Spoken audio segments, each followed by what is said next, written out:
Quando o Dr. Clarke escreveu que, por definição, Deus não pode pecar, a expressão, por definição, é equivalente aos atributos divinos. Já foi mencionado que o Dr. Clarke manteve a doutrina da simplicidade divina. Da mesma forma, foi demonstrado que, para o Dr. Clarke, os atributos de Deus não formam uma composição no ser de Deus. Os atributos de Deus revelam quem Deus é. Substância e atributos são inseparáveis. Um é conhecido no outro. Uma substância sem atributos não é nada, ou seja, não possui existência real.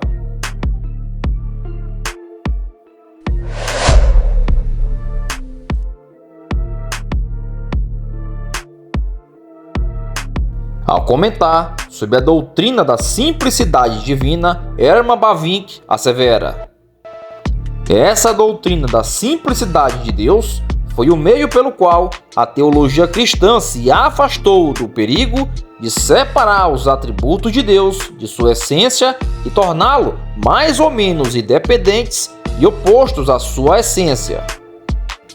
Por isso, o Dr. Clarke escreveu: este tratado já sugeriu que os atributos são a essência e que seria melhor deixar a palavra essência e usar a palavra definição.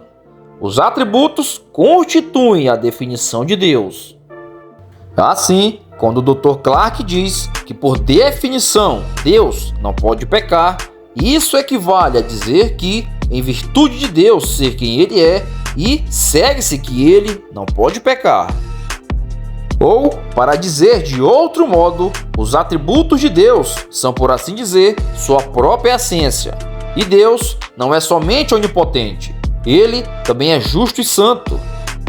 E por ser justo e santo, sua onipotência significa que Deus pode fazer tudo aquilo que não contraria a sua essência. E como Deus jamais pode contrariar a sua essência, visto que Ele é imutável, por consequência, tudo quanto Deus faz é justo e reto. É justo e reto simplesmente em virtude do fato de ser Ele quem faz. Assim, o Dr. Clarke, ao mesmo tempo em que mantém a impossibilidade de Deus pecar, mostra que os atos de Deus não são justos em virtude de se conformarem a um padrão externo independente do Criador. Enquanto os atos do Demiurgo eram bons, porque se baseavam em um modelo independente de autoexistência, isto é, o mundo das ideias. Deus não tem nenhum padrão externo e superior ao qual deva se conformar. Seus atos são bons simplesmente em virtude do fato de ser Ele quem faz. Ou seja, Deus mesmo é o padrão de justiça, de bondade, de retidão. Justiça ou retidão não é um padrão externo a Deus, ao qual Ele está obrigado a se submeter. Retidão é aquilo que Deus faz.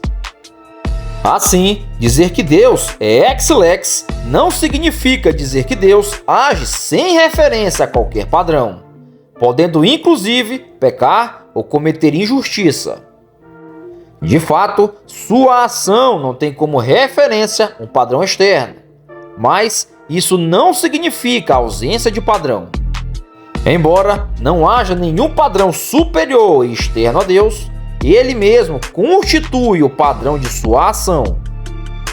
Tudo quanto Ele faz é justo e reto, e jamais Deus poderá fazer qualquer injustiça, uma vez que Deus não pode pecar. Por conseguinte, Deus não é responsável pelo pecado, mesmo que o decrete.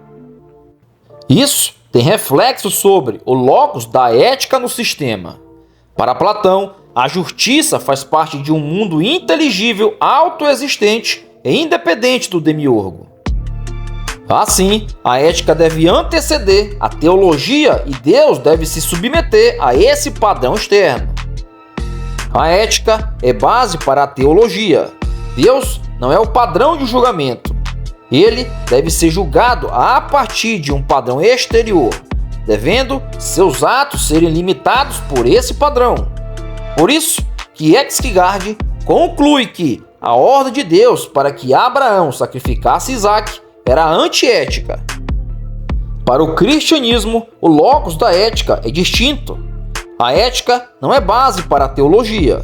Antes, a teologia é o fundamento da ética. Deus não tem nenhum padrão externo ao qual deva se submeter. Ele é o padrão. Tudo o que ele faz é justo e, portanto, algo é bom porque Deus ordena. A ordem de Deus para que Abraão sacrificasse Isaque não é antiética, pois Deus não tem uma lei superior a si mesmo que o proíba de dar tal ordem. Tampouco ele teria dado tal ordem se isso fosse contrário à sua essência.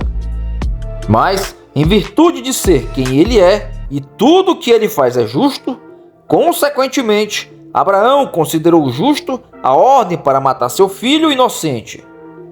Porque ele teve tal estima por essa ordem? Terá sido porque a lei de Deus autorizou o assassinato? Não, porque ao contrário, a lei de Deus e a lei da natureza proibiu peremptoriamente o assassinato. Mas o santo patriarca bem sabia que a vontade de Deus é a única regra de justiça. E o que ele quer mandar é nesse exato relato justo e reto. Tampouco a deidade sempre abençoada cai sobre a segunda noção de um tirano, a saber, como alguém que abusa de seu poder ao agir contra a lei, pois a qual lei exterior ele está subordinado. Ele, que é o supremo legislador do universo.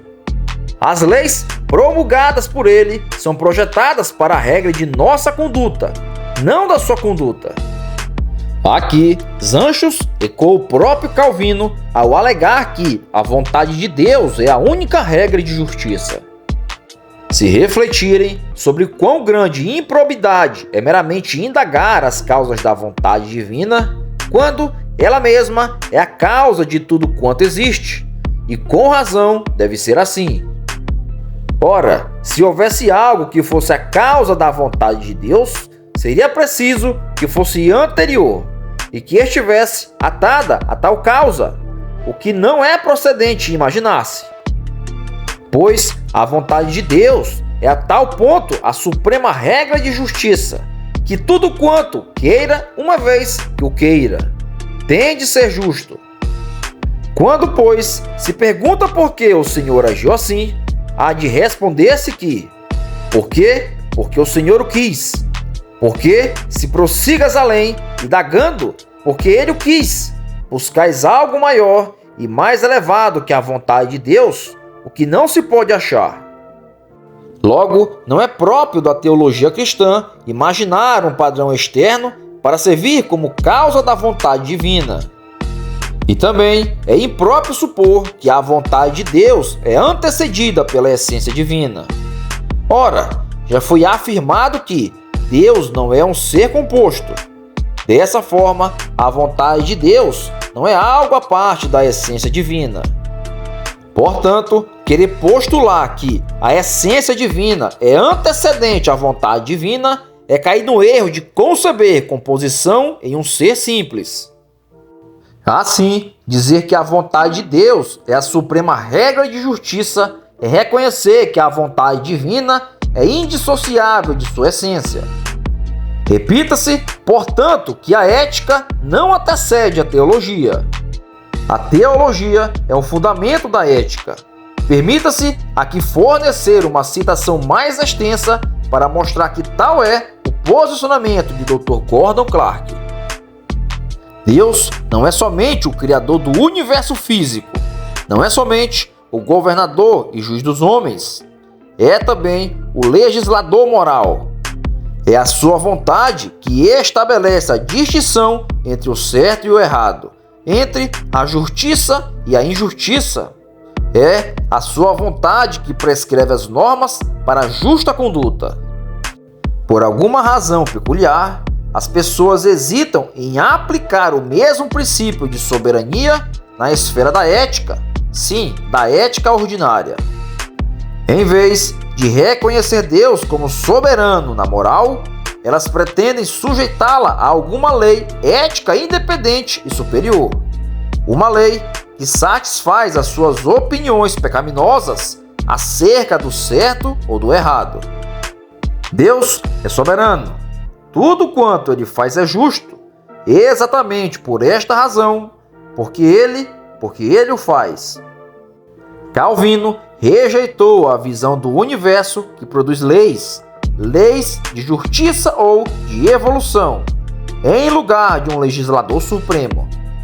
Esse tipo de visão é semelhante ao dualismo platônico, que postulava um mundo de ideia superior ao artifício divino. Num sistema desses, Deus é finito ou limitado, obrigado a seguir ou a obedecer ao padrão independente. Mas aqueles que se apegam à soberania de Deus determinam o que é justiça pela observação daquilo que Deus realmente faz. Tudo quanto Deus faz é justo. Aquilo que ele ordena aos homens para que o façam ou não façam é semelhantemente justo ou injusto.